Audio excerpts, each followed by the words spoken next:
नमस्ते। आप मेरे साथ हैं चित्त की बात आरती नागपाल के साथ। मैंने आपको कहा था कि मैं किसे गेस्ट लेके आऊँगी, आपको गेस करना है। तो आज मेरे साथ हैं मेरे प्रिय मित्र, 25 साल पुराने दोस्त, मेरी करियर की शुरुआत में जिन्होंने मेरा साथ दिया था, मेरा मेकअप किया था। अब वो बहुत बड़े ब्रांड सेलिब्रिटी आर्टिस्ट बन चुके हैं। उनका नाम है जयवंत ठाकरे। जय नमस्ते। मैं जयवंत ठाकरे।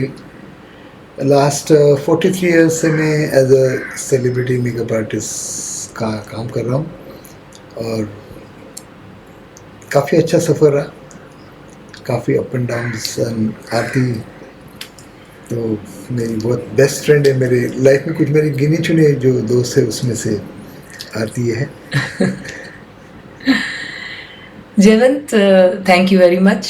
आप मेरे इस पॉडकास्ट में आए हैं। ये पॉडकास्ट का उद्देश्य ये है कि जो रियल लाइफ हीरोज़ हैं इस मेरे आसपास की दुनिया में, जो मेरी दुनिया है उसके अंदर जो रियल लाइफ हीरोज़ हैं, मैं उनको, मेरे जो दर्शक हैं, मेरी जो ऑडियंस है, उनके सामने हाईलाइट करना चाहती हूँ। क्योंकि हम और आपको पता है, आप तो सेलिब्रिटी आर्टिस्ट है, तो आपको पता है मेकअप आर्टिस्ट कि कितने सारे हीरो हीरोइन के साथ में आपने काम किया है। ये स्टारडम, प्रेस, मीडिया सब कुछ होता है, पर जो रियल लाइफ में लेयर होता है, जहाँ पर हमारी ज़िंदगी में इतनी सारी जिद्दोजहद होती है, इतने सारे प्रॉब्लम्स होते हैं, और हम उस प्रॉब्लम्स में से लड़कर कैसे बाहर निकलते हैं और कैसे हीरो बनते हैं। आपके आसपास में बहुत सारे ऐसे लोग हैं जो आपको देखकर इंस्पायर होते हैं, आपको जानना चाहते हैं, आपकी ज़िंदगी का सफ़र जानना चाहते हैं। तो मैं चाहती हूँ कि ये जो मेरे प्रिय मित्र हैं, ये एक्चुअल रियल लाइफ में हीरो हैं। इनकी एक अपनी जर्नी रही है, तो ये अपनी ज़ुबानी, अपनी स्टोरी आप तक पहुंच जाए, इसकी वजह से मेरे साथ बैठे हैं। तो आप इनकी कहानी अभी इनसे सुनिए। एक्चुअली मैंने मेरा career as a makeup artist शुरू नहीं किया था। एक्चुअली मेरा एक फ्रेंड था जो मराठी प्ले का एक्टर था, तो मैं उनके साथ उसको एक्कम्पनी करता था। और तभी उन्होंने मुझे एक प्ले में ऐसे एज एन एक्टर ढुकेल दिया था। बट कुछ उस वक्त मैं काफ़ी अट्रैक्ट हुआ था क्योंकि उस हम मैथोलॉजिकल प्ले हम करते थे प्रीति संगम करके, तो वहाँ पे विठोबा ये सब, तो मुझे बहुत अच्छा लगता था कि हाउ गॉड विल क्रिएटेड ये सब चीज़। तो मैं थोड़ा सा उस तरफ अट्रैक्ट हो गया। तो मैं वहाँ से फिर मैंने स्कूल से मैं उनके पास जाता था, शाम को प्ले होता था तो मैं प्ले में उनको असिस्ट करता था। एक तो थे बाबुलनाथ कोटसर करके के जो बहुत पुराने मराठी प्ले के, और सुरेश उटोनेकर, वर्दम, ये लोग मेकअप आर्टिस्ट थे, तो इनके साथ में चला जाता था उनके सब देखने के लिए। तब तो कुछ पैसे भी नहीं मिलते थे, मैं कभी कभी पैदल जाता था दादर सांता क्रूज से। तो एक मुकाम रहा था मेरा कि मेरे डैड भी इसी फील्ड से थे, बट क्या हम लोग 6 भाई बहन थे, 8 जन का हमारा घर था, और हम एक छोटे से पतरे के घर में रहते, 10 बाई 10 की खोली में हम लोग 8 जन रहते थे। तो काफ़ी स्ट्रगल था उस वक्त। डैड तो थे बट उतना इनकम नहीं था, तो मैं भी स्कूल करता था और सोचा था कि अपने पिताजी को हाथ बटाऊं। तो मैं वेकेशन पे मैं काम करता था, यानी बिल्डिंग पेंटिंग का, आपने देखा होगा जो बिल्डिंग पेंटिंग है वैसे लटक के काम करते थे। तो मुझे दिन में वहाँ पे 6 और 7 रुपये मिलते थे, तो आई वॉज वेरी हैप्पी उस वक्त। आज से 43 ईयर्स पहले मेरे ख्याल से 7 रुपये भी बहुत अच्छा ये था।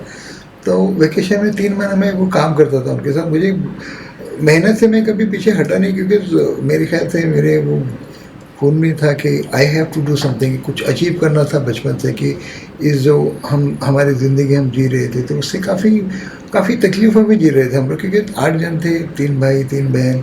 मेरे पिताजी का भी इतना इनकम नहीं था, बच्चे का 10 बाई 10 का घर था, ऐसा एक गटर में। तभी मैं इसको बयान नहीं कर सकता, but I was very happy there also. Means जो भी था वो it was my beautiful past, I can forget. दोस्त थे, सब थे।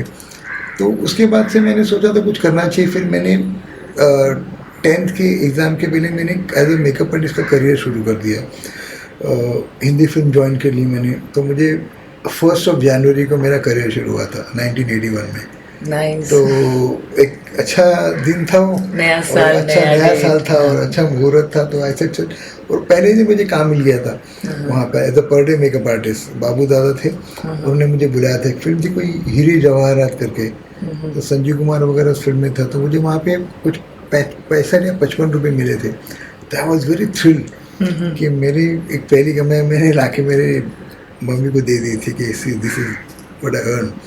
तो मेरा जर्नी चलता रहा। बट क्या था ना, उस वक्त हमारी बॉलीवुड में काम करना यानी लोग समझते थे कि बहुत गंदा आदमी है, बहुत गलत आदमी है। तो इस लोगों की एक धारणा थी उस वक्त आसपास में। हाँ। मेरे दोस्त लोग हमको इतना ही नहीं करते थे। मुझे पता है, मेरे नाना जी भी फिल्म इंडस्ट्री में थे, तो उस टाइम पे ऐसा था कि मोस्टली आदमी लोग ही औरतों का काम करते थे वहां पर, ज्यादा घर की औरतें फिल्म्स में काम नहीं करती थी। नहीं, वो आदमियों के लिए भी वो लोग कुछ गलत सोचते थे कि फिल्म आदमी काम करता तो गलत, मतलब कैरेक्टरलेस, कैरेक्टर यानी अच्छा गंदा नहीं आदमी। है। हाँ। तो एक बड़ी वो तकलीफ थी, तो मैं थोड़ा सा डिसअपॉइंट रहता था। तो फिर उसके बाद मैंने कुछ फिल्में की, यूपी चला गया, हाँ। बिहार चला गया, तो भोजपुरी फिल्में की, हाँ। वो सब फिल्में की। But I was not happy. मैं अंदर से खुश नहीं था कि मुझे लग रहा था कि मैं समथिंग इज मिसिंग, कि मुझे करना चाहिए नहीं करना चाहिए। मैं 2-3 साल मेरे ऐसे चले गए 4 साल। मतलब उस दौरान मैंने आर्मी और नेवी में भी मैंने कतार में खड़ा हो गया, बट वो वहाँ पे भी रिजेक्शन आ गया मुझे। तो मैं समझ में आ रहा था क्या करें। बट मेरे गुरु थे जयंती दादा, जिनके साथ में मैंने करियर शुरू किया था फिल्म में एज ए मेकअप आर्टिस्ट। मैं 5वां असिस्टेंट था उनका। तो मेरे करियर राष्ट्रीय के साथ शुरू हुआ था। मैंने राष्ट्रीय के साथ काफ़ी फिल्में की। फिर हमने 83 में सारांश की हमने। तो सारांश में मैं काफ़ी इन्वॉल्व हुआ था, because it was a nice film, अच्छा सब्जेक्ट था। सारांश वाज, आई थिंक सो, सारांश वाज अनुपम खेर जी की अनुपम की पहली फिल्म थी, First film। और रोहिणी जी की फिल्म थी। एंड मेरे ख्याल से महेश भट्ट वो the director of the film. But बहुत मेहनत की फिल्म में हमने उसमें। तो उस फिल्म के पूरे मुझे कुछ 4,000 रुपये मिले थे। हमने कुछ 6-8 महीना काम किया था। तो उस वक्त ऐसे पैसे भी नहीं मिलते थे, हम लोग पूछते भी नहीं थे, बिकॉज कुछ करना था, आगे बढ़ना था, कि रास्ता ढूंढ रहे थे कि कहाँ से रास्ता मिल जाए। सारांश खत्म हुई थी, फिर मैंने माधुरी की फिल्म की आबोद 84 में शायद बनी थी फिल्म, तो माधुरी के साथ की। तो ऐसे मैंने कुछ, सबको पता है कि नहीं पता है आप? मेरे ख्याल से हाँ, आबोद सबको पता होगी, because Madhuri is one of the best actress of Indian cinema. Yes. तो मेरे ख्याल से आबोद के बारे में सब जानते होंगे, बिकॉज आबोद का जन्म भी बहुत अच्छा था। हिरेन नाग डायरेक्टर थे, और सूरज जी तब असिस्ट करते थे, सूरज बजाते। तो वी वर गुड फ्रेंड्स। तो एक अच्छी हमारी वहाँ पे दोस्ती थी। और राष्ट्रीय was a very good production house, but they should not pay that kind of money. But एक रिस्पेक्टेबल प्रोडक्शन हाउस था, वहाँ पे इज्जत थी, लोग आपको काफ़ी सराहते थे वहाँ पे, अच्छा था वहाँ पर। तो मैंने वो भी फिल्म की, बट उसके बाद भी आई वॉज नॉट सेटिस्फाइड। तो मुझे लग रहा था मैं क्या करना चाहिए मुझे। तो मैं सोच के हैरान हो जाता था कि क्या करूँ क्या करूँ क्या करूँ। फिर हमें एक रमेश सिप्पी जी की फिल्म, एक शो था, पहला सेकंड टीवी शो था वो, कॉल्ड बुनियाद। हाँ, तो मुझे याद है। हाँ, तो बुनियाद में मुझे हम लोग को अप्रोच किया मोदी साहब ने। Saurabh Modi was one of the greatest makeup artist of Indian cinema. मैंने उनके जैसा कोई था नहीं, उनका जैसा कोई क्लास नहीं था, उनका एक ऑरा था। जब उनको मैंने देखा तो ऐसे लो मैन, मुझे अगर बनना है तो ऐसा कुछ बनना चाहिए। तो ही वॉज माई इंस्पिरेशन। मैंने बोला कि अगर मुझे कुछ करूँ, बिकॉज वो आते थे वाइट पैंट वाइट शर्ट, उनका एक ऐसा अलग ही उसका एटीट्यूड था, और वाइट फिएट में आते थे, वाइट बाल, और ऐसी बड़ी नॉवल लेके बैठ जाते थे, इंग्लिश नॉवल। तो तभी तो हमको अंग्रेजी स्कूल में अच्छे मार्क्स लिए थे, बट बात करने नहीं आता था। तो धीरे धीरे हमारा इंटरेक्शन बढ़ गया मोदी साहब के साथ में। ये सब जयवंत सिंह, देखो अगर ज़िंदगी में आगे बढ़ना है तो आपको इंग्लिश में आपको कुछ ना कुछ करना ही पड़ेगा। अदरवाइज क्या है ना, इधर बहुत मेकअप आर्टिस्ट है। हाँ। अगर तुमको कुछ अचीव करना है तो आपको इंग्लिश को सबसे पहले अचीव करना पड़ेगा। क्या किया जाए। तो फिर हमारे घर के बाजू में एक स्कूल थी, नाइट स्कूल थी, सेंट एंथनी स्कूल करके थी वहाँ पर। तो मैंने वहाँ पे केजी से एडमिशन ले लिया नाइट स्कूल में। जस्ट कुछ इंग्लिश पढ़ना है, बिकॉज हमको आगे बढ़ना था लाइफ में। तो हमको भी बहुत लोगों ने बोला कि हमारे डीयू भी थी, उनके असिस्टेंट भी थे वहाँ पे, आलुकदा, बोले Jaywant you have to be need to learn English and you have to understand, you have to speak, you have to interact. तो ये सब चीज़ें मुझे वहाँ पे काफ़ी इंस्पिरेशन मिली वहाँ पर। आलोकदा भी मेरे से थोड़ा, फिर मेरा सफ़र शुरू हुआ इंग्लिश स्कूल में। अच्छा, तो मैं हाउ ओल्ड आर यू, और अपने कितने साल के थे आप? तभी मैं कुछ 17 साल का था। मैंने मेरा करियर एज ऑफ 14 में शुरू किया था। अच्छा, जब मैं 14 साल का था तब मैं मेकअप आर्टिस्ट बना था। तो सब में 18-19 ईयर्स का था, बट नाइन्थ स्कूल में जाता था तो मुझे तो सब छोटे छोटे बच्चे होते थे, मैं थोड़ा सा बड़ा था तो शर्म तो नहीं आती थी मुझे। ऐसे कुछ करना है तो भी शर्म करके ना, अगर शर्म करते बैठेंगे तो हम नहीं बढ़ेंगे। तो मैंने करीबन 6 साल मैंने नाइट स्कूल किया। क्या बात है। इंग्लिश को अडॉप्ट करने के लिए किताबें पढ़ता था, बुक्स पढ़ता था।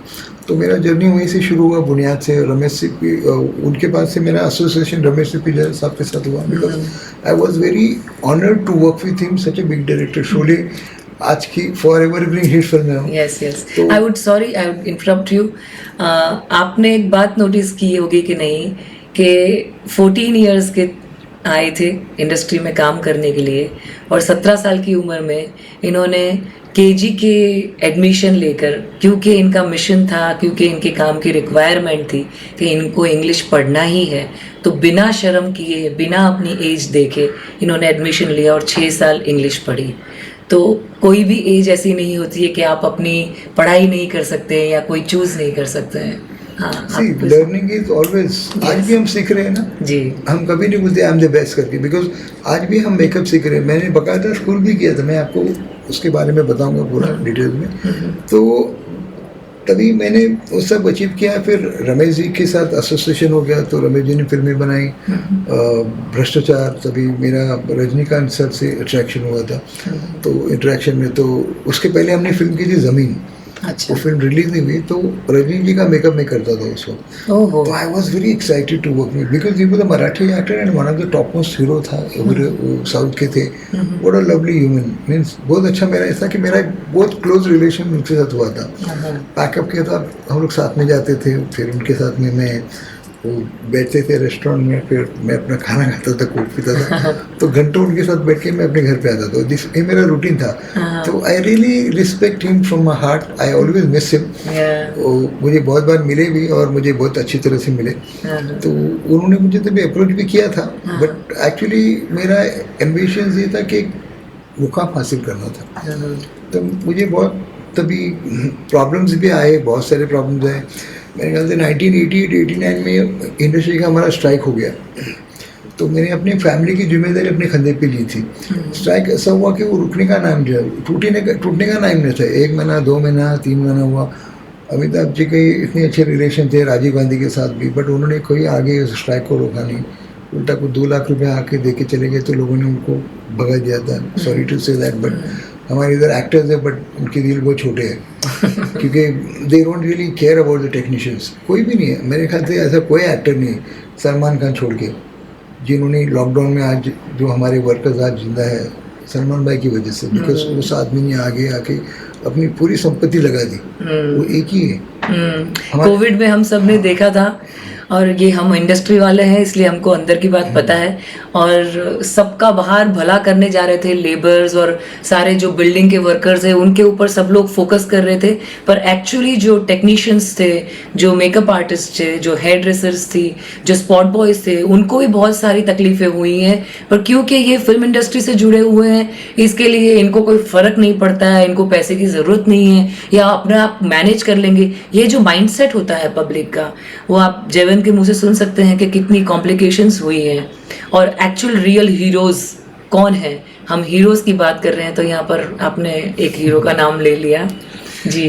तो ऐसा सब था। तब वो स्ट्राइक हुई थी तो काफ़ी दिक्कतें आ गई थी घर पे।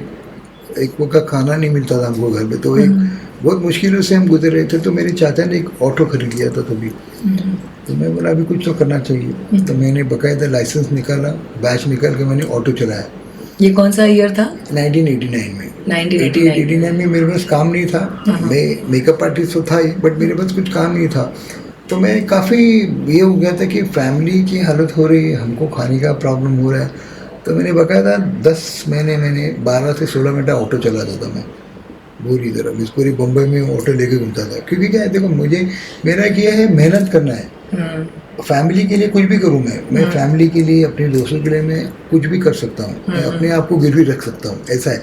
तो मैंने ऑटो चलाई 9 महीने 10 महीने, उसके बाद में स्ट्राइक ख़त्म हुआ, धीरे धीरे सब ठीक होने लगा। फिर भरत गोड़ामी को हमने अप्रोच किया कि हम लोग साथ में काम करते करते, तो ठीक है, तो हमने वहाँ से फिर साथ में करियर शुरू किया। तो साथ में उनका भी काम था, मेरा भी काम था, उनके साथ में काम करता था मैं, तो एक अच्छा रिलेशनशिप था। तो वो भी हमारा ऐसे ही था, हम काम करते थे, मगर एक हमने ये लाइफ में सोचा था हम किसी के साथ गलत नहीं करेंगे। आज भी, तभी भी नहीं किया, आज भी नहीं किया। तो हम ईमानदारी से उनका काम करते थे। तो काफ़ी जगह में भागते रहता था उनके लिए, और मेरे भी कुछ असाइनमेंट्स थे तभी, क्योंकि मैं वो शिखा स्वरूप करके मिस इंडिया थी। तो उन्होंने मुझे अप्रोच किया था, किरण जुनेजा थी, उन्होंने बुनियाद के बाद मुझे अप्रोच किया था वर्क फॉर मी। तो मैं उनके साथ थोड़ा मोड़ा, मेरे डैडी ने उस जो प्रोडक्शन मैनेजर थे मेरे डैड, तो किरण जुनेजा के साथ में उन्होंने भी काम किया था। मुझे पता है वो तो किरण जी का था कि वो वेरी नाइस लेडी। तो जो भी मिस इंडिया बनी थी, तो तभी मिस इंडिया में क्या होता था कि कुछ था ही नहीं, सब अपने अपने मेकअप को बुलाते थे। ऐसा था, तो जमाना उस टाइम का अलग था और इस टाइम अलग था। वो बहुत अच्छा गोल्डन पीरियड था actually. I miss that period till now. तो वैसे फिर मेरा वहाँ पे जर्नी शुरू हुआ, फिर हमने साथ में काफ़ी काम किया। फिर ऐसा एक मौका है कि हमको भारत में फिल्म से हटके मैं एडवर्टाइजिंग में चला गया था। मैंने फार वीडियो के साथ कम से कम काफ़ी हज़ारों, यानी मेरे ख्याल से काफ़ी, महीने में 25 दिन के साथ काम करता था, मगर वो भारत का काम था। तो मैंने काफ़ी ईमानदारी से उसको काम किया था। हमने भी कितनी सारी एड्स साथ में की हुई है। तो उसके बाद बहुत सारी उसके बाद क्या हुआ कि भरत को हार्ट अटैक आ गया, तो उसका पूरे काम की जिम्मेदारी मेरे पे आ गई। तो मैंने पूरी ईमानदारी से पूरा काम किया। ऐसा हुआ था कि डोरिस उनकी वाइफ है, तो हम तब ब्रिज कैनिंग में ऑपरेशन हुआ था, एक ऐसा बहुत बड़ा किस्सा हुआ था उस वक्त, मरते मरते बचे थे हम। उस वक्त राइट्स हुई थी, हिंदू मुस्लिम की राइट्स हुई थी, बहुत खतरनाक राइट्स थी। कौन से ईयर की बात है? मेरे ख्याल से 89 की शायद, 89 या 90 में कुछ हुई थी राइट्स, 93 में हुई थी, 93 में जनवरी में राइट्स हुई थी। 93 में तब भरत का मुझे याद है, क्योंकि 93 में I was shooting this my Tamil film Madhumati and I was in Madras, और यहाँ पर चेन बॉम्ब ब्लास्ट हुए थे। वो बस उड़ गई थी, पासपोर्ट ऑफिस उड़ गई थी, और बहुत major, my dad had gone to make अपना पासपोर्ट बनाने गए थे, और बहुत बाल बचे थे वो पर्टिकुलर इंसिडेंट से। बॉम्ब ब्लास्ट मैं राइट्स की बात कर रहा हूँ, हिंदू मुस्लिम राइट्स की बात। अच्छा, वो अलग है। वो अलग है। तो सेम ईयर में? नहीं, हाँ, उसके सेम ईयर में बाद में हुआ था। 93 जनवरी में राइट्स हुई थी। अच्छा। जनवरी में कुछ 6-7 तारीख को बहुत पिक थी, और भरत का ऑपरेशन मेरे ख्याल से 7 या 8 जनवरी को हुआ था। तभी हम लोग ब्रिजकांडी में थे। तो डोरिस अभी प्रेग्नेंट थी, तो हमने एक कैब पकड़ ली वहाँ से घर जाने के लिए। तो वो कैब वाला कैथलिक था बेचारा, हम लोग तो बैठ गए, राइट से तो खड़ा था, हम बोले चलो, तो चलेंगे।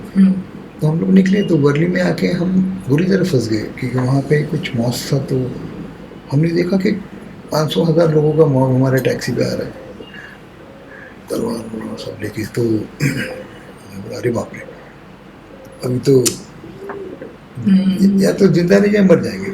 तो टैक्सी वाला बोला, मैंने बोला कुछ मत करो। तो आए वो लोग ने तलवार से सब मारना वारना शुरू किया टैक्सी पे, ये वो सब। तो सडनली मुझे कान में आवाज आई मराठी, तो मैंने धीरे से खिड़की खोल दिया, भाई जय महाराष्ट्र। जैसे बोला सब रुक गए। बोला, अरे मेरी सिस्टर है गाड़ी में, ऐसा सब। तो वो लोग सब रुक गए। तो बोला किधर जा रहे हैं? मैंने घर जा रहे हैं, अंदर ही रहते। बोलते पागल किधर से जा रहे हो? इधर ऐसा ऐसा ये है वो ऐसा बता के हमको। बोले आप अलग गली में चले जाओ। तो बकायदा फिर हमने वो बार बचे थे, यानी हम मर सकते थे, मगर गॉड इज ग्रेट, शायद हमारा टाइम नहीं आया था। होता ना, टाइम आया था, ऐसे ही लेके जाते थे। तो शायद वो टाइम नहीं था हमारा। तो बकायदा जैसे फिल्मों में था ना बॉम्बे में, वैसे ही माहौल था बॉम्बे में। इधर गाड़ियाँ जल रही है, उधर गाड़ियाँ चल रही है।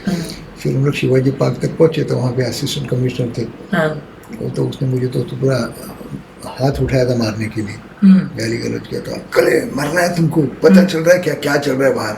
और अपनी बीवी को, मतलब बीवी नहीं, मेरी सिस्टर है, अक्ल होना चाहिए तुमको, कुछ भी हो सकता है। फिर उसने हम बकायदा हमको पुलिस वैन दी अंधेरी तक, और उसके बीच में हमारी टैक्सी हम लोग पहुँचे थे। उसके बाद फिर हम लोग नेक्स्ट डे को पहुँचे तो हमारे बहुत हमारे करीबी एक फोटोग्राफर थे, गौतम राजाध्यक्ष। हाँ जी, हाँ। उनको पता चला तो बहुत भड़क गए थे हमारे पे। बोलते हैं घर किसका है? मेरे अकेले का। तुम लोग कौन हो? तो काफ़ी हमारा इमोशनल वहाँ पे बात हुआ था। तो 4 दिन हमने उनके पास स्टे किया था ऐसे। फिर उसके बाद कुछ हो गया पता नहीं, फिर मेरी शादी की बातें चलने लगी। बहुत सारे लोगों ने मुझे रिजेक्ट कर दिया क्योंकि मैं बॉलीवुड में काम करता हूँ। तो हमारे गांव की कोई लड़की मुझे शादी करने को राजी नहीं। तो मेरे डैडी को बोला तुमको जिसको करना है, बिकॉज लव मैरिज करने को टाइम ही नहीं था क्योंकि इतना काम कर रहे थे तो टाइम ही नहीं था। मैं पिताजी को बोला तुमको जो ठीक करता है करो। हाँ। और करो। तो मेरे पिताजी ने पहले गांव में टारगेट किया। तो सब लड़कियों ने मना कर दिया कि फिल्म लाइन में काम करता है, तो गंदा आदमी होगा। रिजेक्ट कर दिया हमको बकाया। तो एक किसी ने मुझे अप्रोच किया था घर जमाई के लिए। तो मैं बोला नहीं, मैं वो सब नहीं कर सकता। मैंने उसको रिजेक्ट कर दिया था। फिर उसके बाद 94 के अप्रैल में मेरी शादी हो गई। शादी के फ़ौरन 10 दिन के बाद फिर भारत घर पे आए। ऑपरेशन हो गया था उनका। बोला कि आप सेपरेटली काम करो। तो मैं बोला क्यों, क्या गलती हुई मेरे से? नहीं कुछ गलती नहीं, बट यू शुड तो कुछ ब्रांच आउट। कुछ हो गया था उनका। तो मैं बोला ठीक है भाई। तो मैं एकदम ब्लैंक हो गया क्योंकि मेरे पास मेरा जितना काम था सब मैंने छोड़ दिया था इनके वजह से। तो मैं एकदम ब्लैंक हो गया। तो लिटरली मेरे आंखों में आंसू आ गए। सब शिट, हमने इतनी ईमानदारी से काम करने के बाद ऐसा सब होता तो बहुत दुख हो गया। मेरी वाइफ को बोला मैंने, तो बोलते कोई नहीं, कोई बात नहीं। उतने में 1 घंटे के बाद मुझे फ़ोन आया नीलम कोठारी का कि जयवंत काठमांडू जाना है, विल यू कम? ऐसे देखिए और पूछ आई वाज वेटिंग। तो मैं बकायदा वहाँ से मेरा फिर एक सेपरेट जर्नी शुरू हुआ। फिर मैंने तभी पीछे मुड़ के नहीं देखा क्योंकि मेरे को बनना था मोदी साहब जैसा। हालांकि उनकी जगह नहीं ले पाया मैं, बट मेरा जर्नी उस तरफ से शुरू हुआ। फिर मैंने पीछे मुड़ के नहीं देखा। मैंने बॉलीवुड में, अब बोलो ना, माधुरी दीक्षित से लेके जितनी हीरोइंस आई वो मेरे हाथ से गए हुए सब। अब किसी का भी नाम लो, करीना कपूर, माधुरी दीक्षित, करिश्मा कपूर, महिमा चौधरी, पूजा बत्रा, उर्मिला मातोंडकर, ये सब बड़ी बड़ी हीरोइंस सब मेरे और मेरे अच्छे रिलेशन से।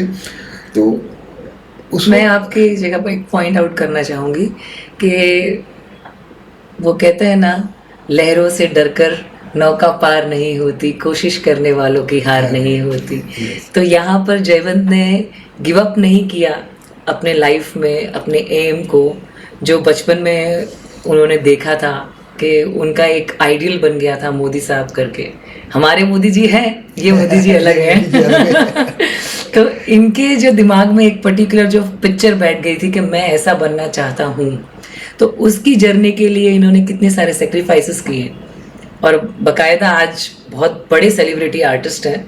इनकी अभी ये फिल्म रिलीज़ हुई है गदर, जिसके अंदर अमीषा पटेल का मेकअप जयवंत दादा ने किया है और 600 करोड़ कमा चुकी है। तो आपको पता है, आप जाके देखेंगे तो आपको पता चलेगा कैसा काम है इनका। तो आप क्या कह रहे हैं? एक हीरोइन है मेरी उस वक्त की, जो मेरे साथ में आज भी है। तभी से आज तक हमारा एसोसिएशन है। तो मैंने कभी ये नहीं देखा कि मेरी बड़ी हीरोइन छोटे, जो मेरे दिल से करीब थे मैं उनके लिए काम किया। So she is one of them. I always available for, जब भी इनकी शूट होती थी I should be there, I should like with her that time. तो ऐसा था। तो और मैंने कहीं पीछे मुड़ के देखा नहीं। फिर उसके बाद मैंने बहुत बड़े बड़े मुकाम हासिल किए। मैंने ऐसा कुछ सब कर दिया कि मैं सोच नहीं सकता था कि I can be like this. But एक दिल में ये थी, क्योंकि उस वक्त भी मुझे मिठुन चक्रवर्ती साहब ने मुझे बुलाया था, मैंने मना कर दिया। विनोद खन्ना को मैंने सामने मना कर दिया था कि नहीं करना है पर्सनल में काम किसी का, बिकॉज कुछ अचीव करना था। और क्या होता है ना, यहाँ पे मैंने नोटिस किया कि ना हीरोज़ के मेकअप को कोई वैल्यू नहीं करता। तो मैं बोला नहीं, क्रिएटिव वर्क करना तो हीरोइंस का काम करना पड़ेगा। तो मैंने वो मेरा जर्नी शुरू किया। फिर माधुरी के साथ 8-10 फिल्में की, काफ़ी लंबा सफ़र उसके, उर्मिला के साथ की, फिर शिल्पा के साथ की, शिल्पा शेट्टी के साथ गुजरगन की मैंने, फिर बेवफा उनके सिस्टर के साथ की, करीना के साथ केसरी जी की 2001 में, कभी कशी कभी गम। वो पू उसका वो लुक बहुत फेमस हो गया। पू का जो लुक है वो जयवंत दादा का मेकअप है। आप लोग आपको सबको पता है, तो no doubt, nothing more to say. और मेरी जो फिल्में हैं, holiday, Tarzan the wonder car, और बहुत सारा मेरा जितना भी प्रोफाइल है, जितनी भी मैंने एड्स की हैं, उसका सबका मेकअप जयवंत ने किया है। यस। तो ऐसा था, तो फिर ये सब ऐसे चलता रहा। काफ़ी हीरोइंस आती गई मेरे बीच में, और मैंने एक अपनी मुकाम बना ली जगह। ऐसा था कि लोग बोलते थे नहीं, हमको जयवंत ही चाहिए, तो I used to feel good. तो मैं वहाँ पे, आप बिलीव भी करेंगे, एक टाइम ऐसा था कि मैं 48 आवर्स काम करता था। दिन में 24 घंटे होते हैं, बट मैं 48 आवर्स काम करता था। सोता नहीं था, इधर भागो उधर भागो। दिन में 6-8 हीरोइन के मेकअप करता था। सुबह मेरा दिन 4 बजे शुरू होता था, रात को 2 बजे मैं घर आता था, 2 घंटा सो के। बट उसके बाद मेरे हेल्थ पे फ़र्क पड़ गया, मैं हार्ट अटैक आ गया मुझे। मैं एडमिट था कुछ दिनों के लिए। तो हम एक ऐड कर रहे थे रानी मुखर्जी की, बाकायदा रानी ने ऐड को 2 दिन डिले कर दिया, बिकॉज मैं अस्पताल में था। मैं सीधा ICC से उठ के हीरो साइकिल के ऐड के लिए मैं रानी के लिए भागा था वहाँ पर। तो it's like that, I never give up. See, health is there, health is wealth, it's fine. But मैंने कभी ये नहीं चाहा कि मेरी हेल्थ की वजह से मेरे प्रोड्यूसर का नुकसान हो। तो हमने कभी कंप्लेंट नहीं की मुझे बुखार आया 104। अभी मुझे लोग बोलते हैं अरे मुझे तो खांसी आई है, मैं नहीं आ सकता हूँ, मुझे सर्दी है, मैं नहीं आ सकता। तो मैं सोचता हूँ ये क्या है। पर वो एक आज की डेट में ये एक इशू है कि लोगों को काम चोरी कैसे करनी है वो ज्यादा आता है, और काम करना कैसे है वो कम करते हैं। वो है आज पूरा वो सिस्टम वैसा हो गया है। तो देखा ही नहीं, मैं बकायदा मैं ICC से उठ के चला गया था शूट पे। Yes, because for me work is worship. मेरा पैशन, मेरा मेकअप मेरी जिंदगी है, मैं उसी के लिए जीता हूँ, आज भी उसी के लिए जीता हूँ। It's my art and I really worked hard. मैंने ऐसे ऐसे असाइनमेंट्स किए कि I feel proud of it. जैसे मैंने देवदास की, मैंने तो देवदास में भी काफ़ी प्रॉब्लम्स आए थे कि वो शूट के भरत जी का भी कुछ इशू हुआ था, भरत शाह जी का काफ़ी दिक्कतें आई थी। फिर पैसे नहीं तो हमने बोला एक प्रोजेक्ट करना है, पैसे वैसे को छोड़ो। Devdas is one of the iconic films, and very precise character is there of Madhuri ji, and he has done a wonderful job. That was my dream project actually. तो हमने उसमें आगे पीछे देखा ही नहीं। हम तो उस फिल्म में सुबह शाम को 5 बजे से सुबह 6 बजे तक काम करते थे, 13 घंटा। तो कुछ कंप्लेंट्स हमारी थी ही नहीं, पैसे मिल रहे नहीं मिल रहे, पैसे मिल ही नहीं रहे थे।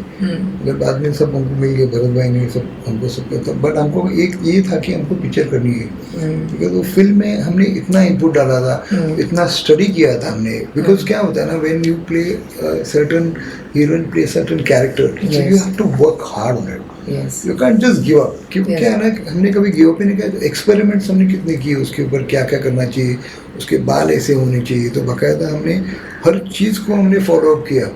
बट पूरा कैरेक्टर पूरा ग्राफ किया हमने, पूरा उसका लुक्स को हमने पूरे सेट कर दिए। बिकॉज काफ़ी दिन हमारा लुक टेस्ट चला उसके ऊपर। तब जाके संजय जी को चाहिए था कि it was a period film, but should be fusion film. They want the heroine should look like a goddess, but that periodic look should be maintained with the hair. Basically क्या होता है, hair is a very much important character. The makeup, the two things you can play with it. Yes. And you can connect people with that period. Yes. तो हमने उस चीज़ पे काफ़ी study किया। मेरे पास कुछ औजार ही नहीं थे, बिकॉज हमारे देश में हमारा देश अभी भी पिछड़ा हुआ है इस चीज़ों में। बिकॉज इतना बड़ा बॉलीवुड है, मगर हमारे पास आज तक उस चीज़ों की कमी है जो हॉलीवुड में मिलता है। हम तो बाकायदा बाहर चले जाते थे सामान लेने के लिए। हम दुबई की ट्रिप करते थे कि वो ये चीज़ लानी है वो वहाँ, तो हम बाकायदा अपनी जेब से जाते थे, पैसे डाल के 4 दिन दुबई जाके हमारा सामान लेके आते थे। क्योंकि तभी ये सब चीज़ें नहीं मिलती थी यहाँ पे।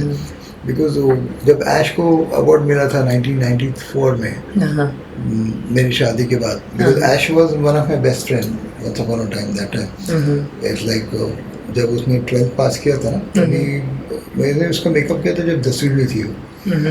तो उसने मुझे तभी बोला था कि मुझे मॉडलिंग करनी है। तो उसका नंबर मैंने वो उसने दिया था, और तभी मेरे पास फ़ोन नहीं था, मैं 40 में रहता था। तो हमने क्या था ना, कनेक्शन लगाया था बेल का। अच्छा। तो मेरा फ़ोन आता तो घंटी मारती थी, भाग के वो दुकान में आता था। पर एक ज़माना था जब मोबाइल नहीं था, और सबके घर में एक जिसके किसी किसी के घर में MTNL फ़ोन होते थे और कुछ कुछ लोगों के घर में MTNL फ़ोन नहीं होते थे, तो पड़ोसी अड़ोसी सबको एक दूसरे को मदद करते थे। हाँ, ऐसे छोटे छोटे लोगों की हेल्प की वजह से भी लोगों के लाइफ बने हैं, करियर बने हैं। मैं बता रहा हूँ ना कि मैंने बकायदा ऐसा एक लाइन खींचा था मेरे घर पे, घंटी लगाई थी मैंने। हाँ कुछ मेरे ख्याल से 1000 फीट के आसपास की वायर डाली थी। वो दुकान थी मेरे घर तक। तो फोन आता तो वो लोग मुझे घंटी में आते थे और मैं फिर भागता था। ऐसा था। तो उस वक्त क्योंकि हम अफोर्ड नहीं करते थे, चार्ज में नहीं थे, क्योंकि MTNL के लंबी लाइन थी उस वक्त फोन के लिए। फोन भी जल्दी मिलते नहीं थे। 6 महीना रुको, 1 साल रुको, ऐसा सब था। फिर उसके बाद पैसे नहीं थे अलग से देने के लिए, बिकॉज आपको नंबर तो आता था पर ऊपर से पैसे देने के लिए क्या होते थे। ऐसा था। 40 मिनट थी तो फिर उतना कुछ ये नहीं था। तो ऐसे फिर ऐश का फ़ोन आता तो मैं भागता था ऐसे। तो फिर जब उसने 12th के एग्ज़ाम्स ख़त्म हुए तो फ़ोन किया।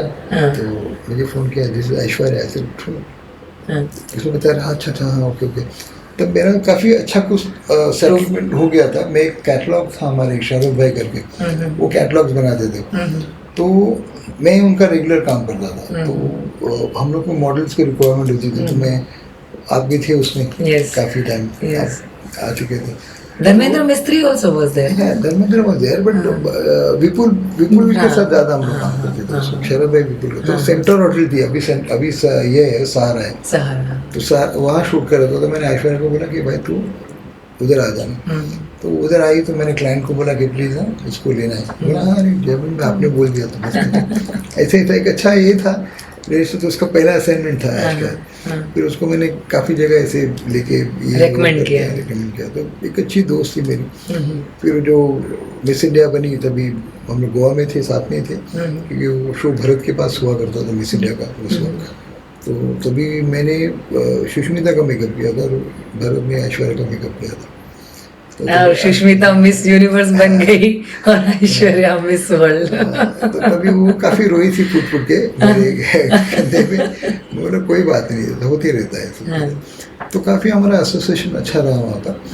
फिर उसके बाद हमारा रास्ता थोड़ा अलग हो गया, क्योंकि वो फिल्मों में आ गई। तो उन्होंने मुझे अप्रोच भी किया था कि बट मैंने मना कर दिया था, क्योंकि दोस्ती में हमको थोड़ा सा वो नहीं लग रहा था, क्योंकि कुछ चीज़ें थी और मेरे पास काफ़ी मेरा बहुत बिजी था मैं तभी। मनीषा कोरोला का काम मैं ज़्यादा करता था, उसकी लाइन ऑफ पिक्चरें थी तो मैं टाइम नहीं दे पाया। तो उसको शायद तभी बुरा लगा होता था। उसके बाद हमारे कोई कनेक्शंस नहीं थे, बातचीत नहीं थी। फिर वो वापस अभी बीच में माधुरी के डैड के इसके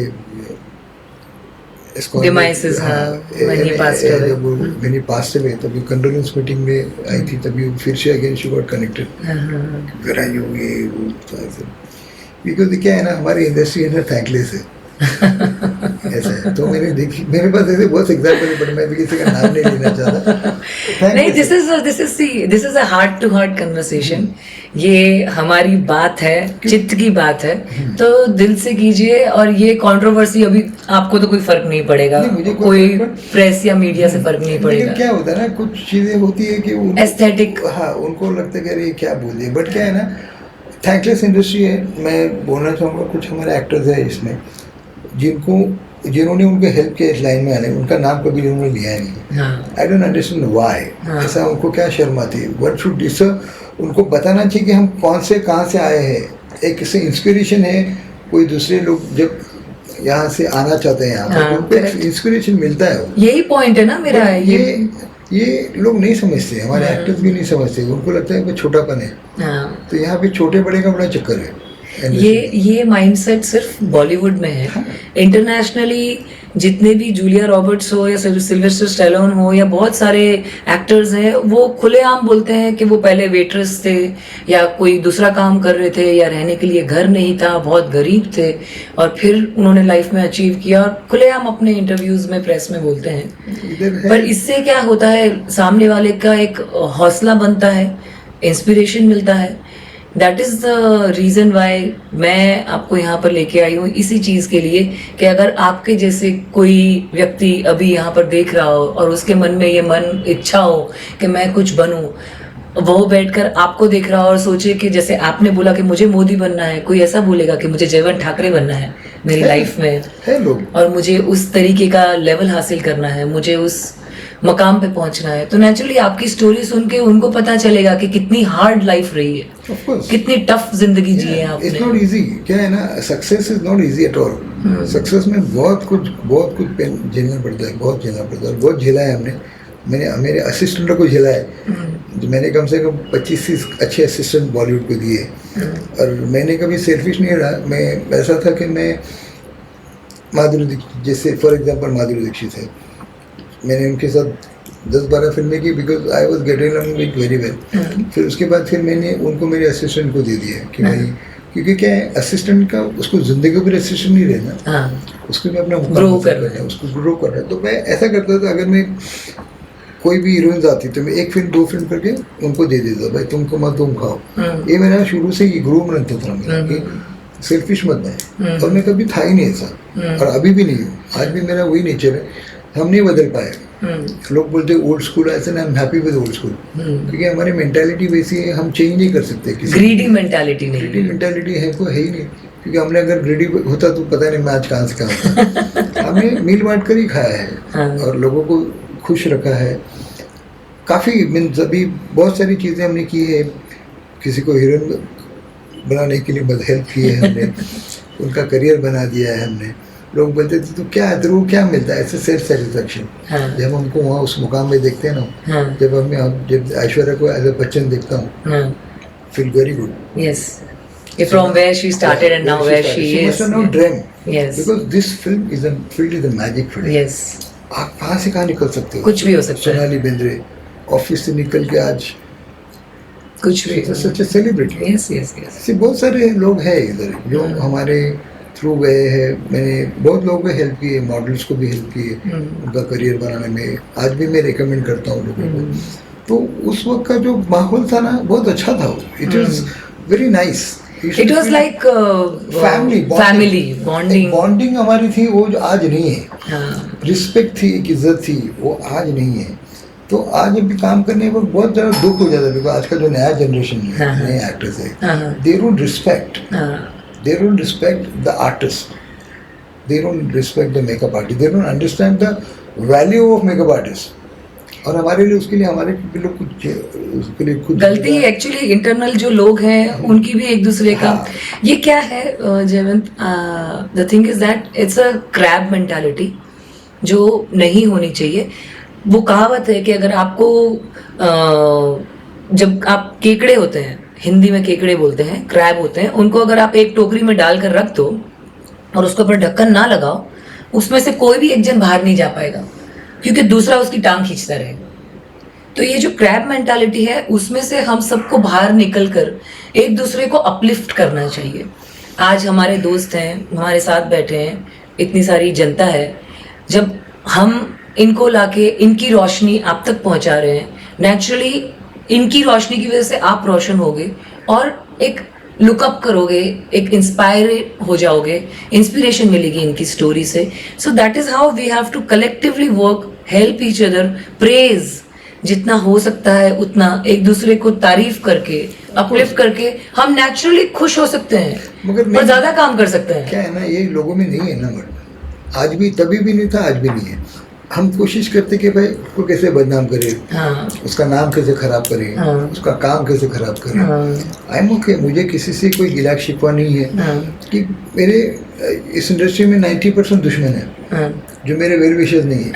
10% मेरे वेल विशर्स है, पर मैंने ध्यान ही नहीं दिया क्योंकि मुझे वो जगह अचीव करनी थी। अर्जुन की तरह बस चिड़िया की आंख दिख रही है ना। बाला साहब का एक लक्ष्य, बाला साहब ठाकुर बाला साहब का एक वाक्य था, वो एक लक्ष्य, और मेरा वो एक ही लक्ष्य था कि मुझे उस मुकाम पे पहुंचना है। और मैं बकायदा धीरे धीरे करते मैंने पहुंचा। मैंने बहुत लोगों को क्रिएट किया, बहुत असिस्टेंट्स क्रिएट किए, काफ़ी दिक्कतें आई मुझे इसमें।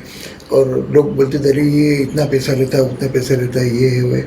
और मैंने बेस्ट ऑफ द फिल्म्स की है उसको, कहो ना प्यारे। आप देखो ना, मैंने कम से कम 135-140 फिल्म कर चुका हूँ मोस्ट ऑफ द हीरोइंस के साथ। बहुत लंबी लिस्ट है हीरोइंस की मेरी। 140 फिल्में की है जय बंदर ने। 140 मतलब सब बहुत होता है। सब यादगार फिल्में हैं, फिर मैंने आइटम सॉन्ग्स किए फिल्मों के लिए, जो मेरे आइटम सॉन्ग्स आज फॉरएवर हिट है। कम बख्त इश्क यू कैन नेम, हाँ मैं, यू कैन नेम कम बख्त इश्क है, कम बख्त इश्क, हाँ छम्मा चम्मा छम्मा। चम्मा, हाँ फिर एक इनका सॉन्ग था, किसका, रवीना जी का, दलेरबाजी का था, हाँ एक वो सॉन्ग था। फिर दलेर मेहंदी जी का टुनुक टुनुक टुक टुनुक। दलेर मेहंदी जी का करियर मेरे साथ में शुरू हुआ था। मेरे भी तो दोनों आइटम सॉन्ग तुमने I किए know। हैं।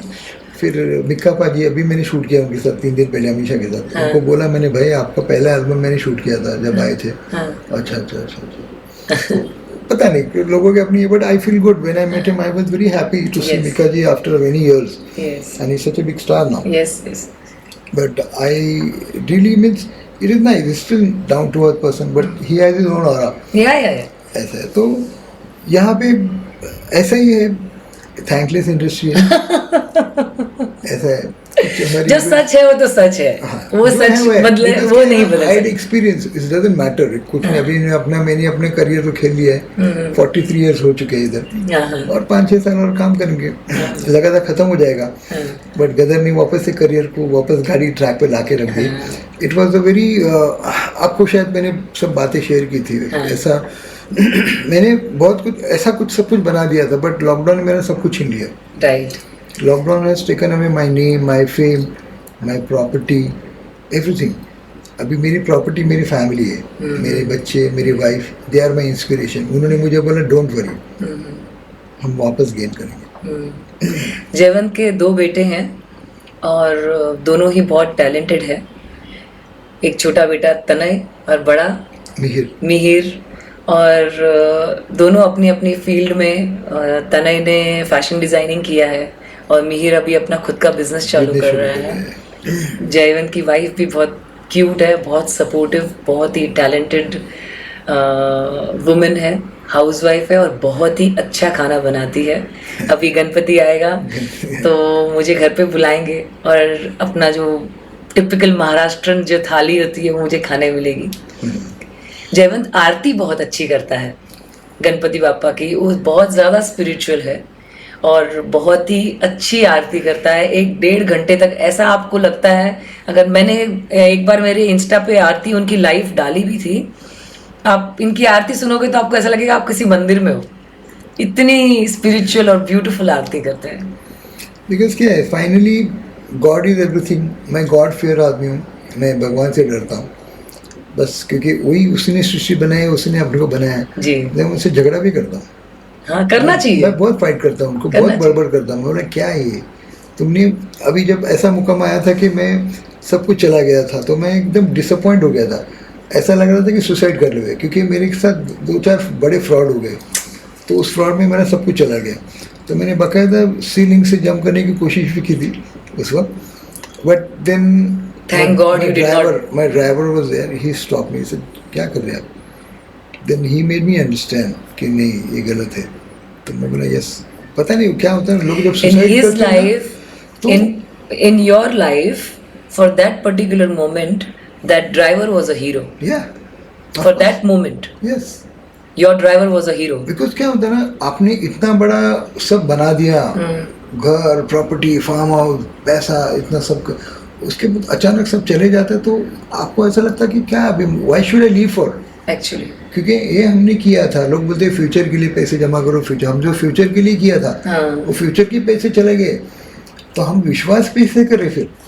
अभी तो हम भगवान भरोसे चलते क्योंकि फ्यूचर कुछ नहीं है, क्योंकि हमारी लाइफ 24 घंटा है। राइट। तो ये मैंने धीरे धीरे बहुत सारी चीज़ें, एक जो 7 साल का मेरा पीरियड चला गया, मैं काफ़ी चीज़ें मैंने अपने आप में डाल ली कि नहीं लाइफ है, ऐसा है, लाइफ में चीज़ें होती। फिर मैंने इंस्पिरेशन मैसेजेस पढ़ने शुरू किए और मैंने धीरे धीरे मेरे ग्रुप बना दिया, उसमें मैं आपको भी भेजता था।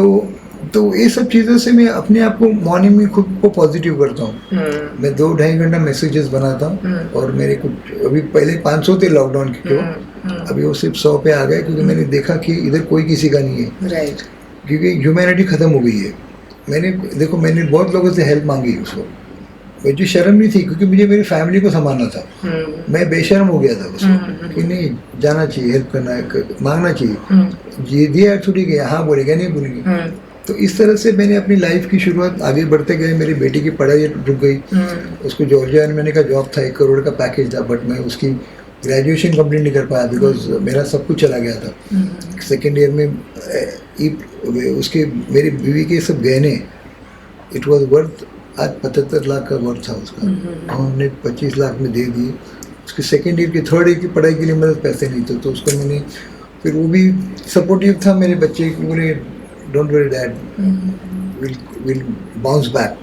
And you did bounce back. Yes, You did bounce back. तो He is back now. Because तभी मेरे बच्चे ने भी मुझे बहुत अच्छा सपोर्ट किया।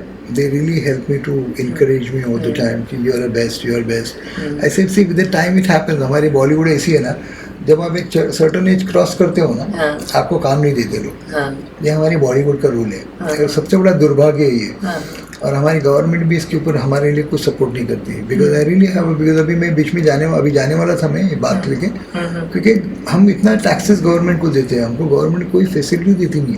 correct. लॉकडाउन में फार्मर्स को दे दिया तुमने, यानी हमारे देश में सिर्फ फार्मर्स ही है। इतनी बड़ी इंडस्ट्री है, 10 से 20 लाख लोग हैं। Correct. इसको हमारे मोदी साहब ने या ना हमारे फाइनेंस में किसी ने देखा ही नहीं उनकी तरफ कि इनका क्या है, ये लोग मर रहे कि जी रहे, आज भी नहीं देख रहे।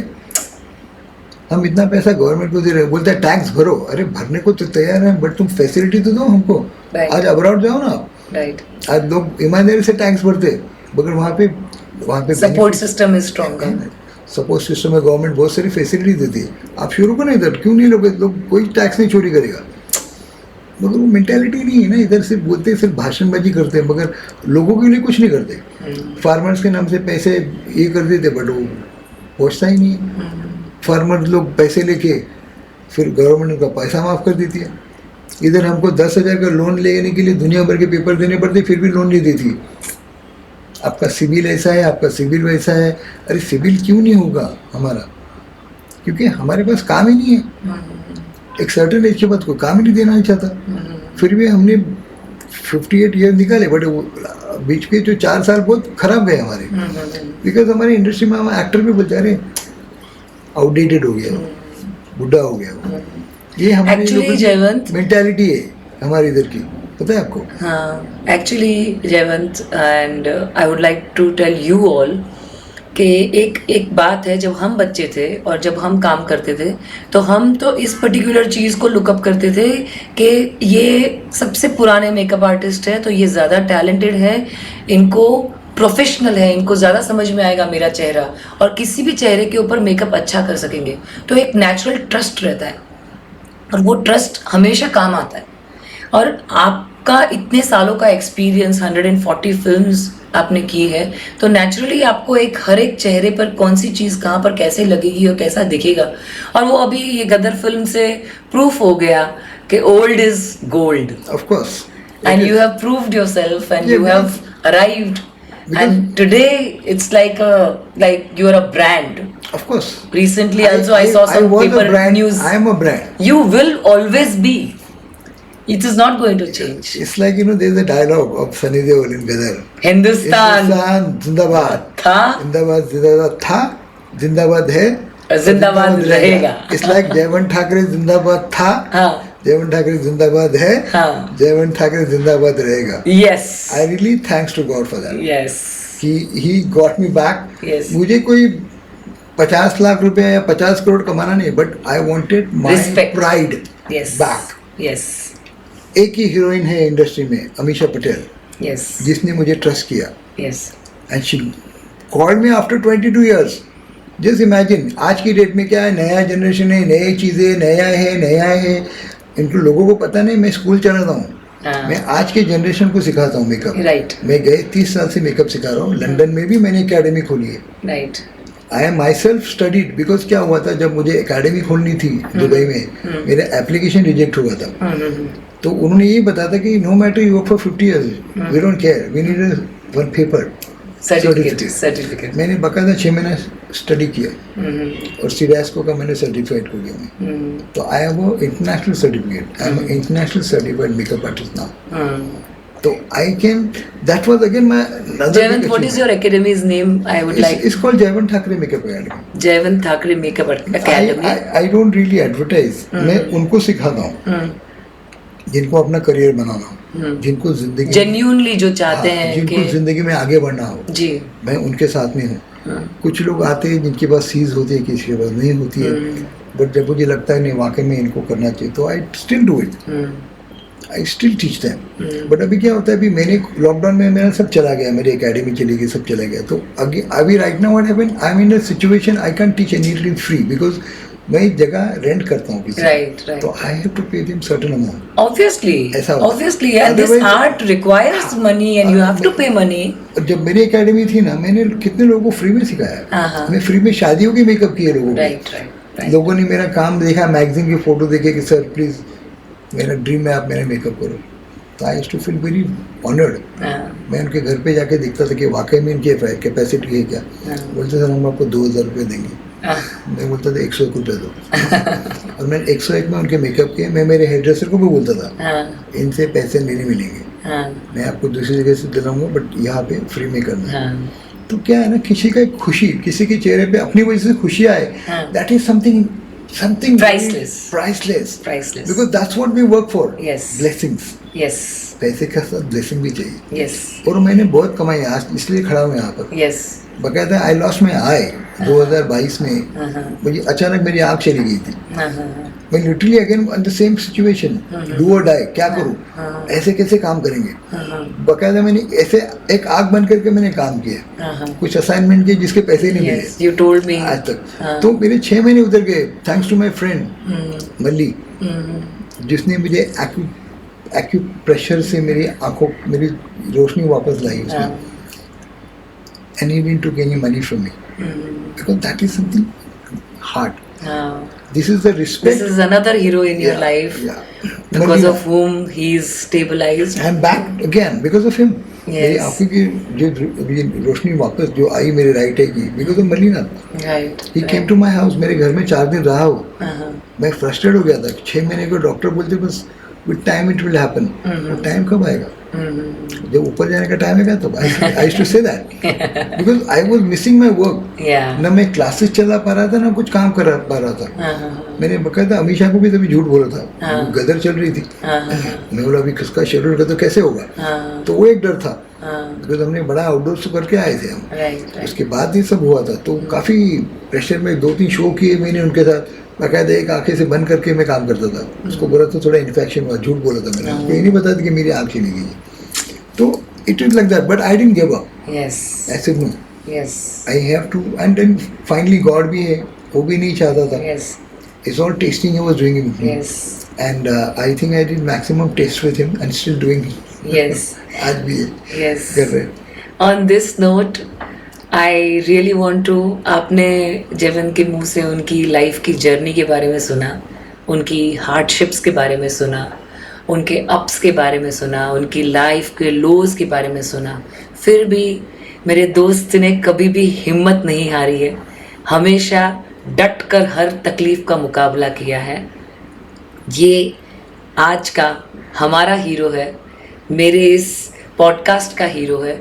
और मैं सोचती हूँ कि मुझे ऐसा लगता है कि डेफिनेटली इनकी लाइफ स्टोरी की वजह से आपके अंदर भी बहुत सारी इंस्पिरेशन आई होगी, बहुत सारा धैर्य आया होगा, पेशेंस आया होगा, और ये थॉट आया होगा कि अगर जयवंत जी कर सकते हैं तो मैं भी कर सकता हूँ।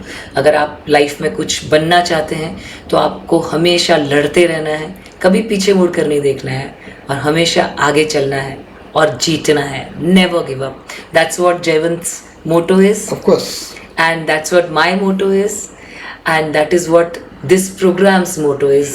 चित्त की बात आरती नागपाल के साथ। आप ऐसे कोई इंसान को जानते हैं जो इस तरीके का पर्सोना रखता है आपके आस पड़ोस में कहीं पर भी, तो आप ज़रूर इस वीडियो को शेयर कीजिए, लाइक कीजिए, और इसके अंदर कमेंट में अपने जो दोस्त हैं उनका नंबर या कुछ ऐसे करिए ताकि हम उसको इस प्रोग्राम में ला सकें। जेन्युइन लोग यहाँ पर मैं चाहती हूँ आकर आपके साथ में अपनी ज़िंदगी, अपनी कहानी शेयर करें। On that note we will take leave. Thank you so much. Thank you very much.